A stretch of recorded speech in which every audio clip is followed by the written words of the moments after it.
Hyderabad metro phase 2 కు సత్వరమే అనుమతులు మంజూరు చేయాలని కేంద్ర పట్టణ వ్యవహారాల శాఖ మంత్రి మనోహర్ లాల్ ఖట్టర్ కు ముఖ్యమంత్రి రేవంత్ రెడ్డి విజ్ఞప్తి చేశారు. ఢిల్లీలో కేంద్ర మంత్రి మనోహర్ లాల్ ఖట్టర్ తో సీఎం రేవంత్ రెడ్డి సమావేశమయ్యారు.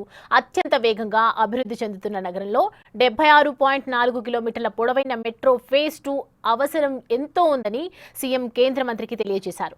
24,269 కోట్ల విలువైన ఈ ప్రాజెక్టును కేంద్ర ప్రభుత్వంతో కలిసి ఉమ్మడి ప్రాజెక్టుగా చేపట్టేందుకు సిద్ధంగా ఉన్నామన్నారు.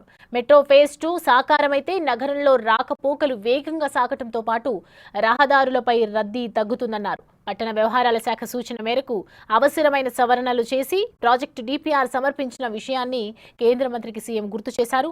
హైదరాబాద్ మెట్రో ఫేజ్ 2 ఆవశ్యకతను దృష్టిలో ఉంచుకొని ఇతర శాఖల నుంచి అవసరమైన అనుమతులు ఇప్పించాలని కేంద్ర మంత్రికి సీఎం విజ్ఞప్తి చేశారు.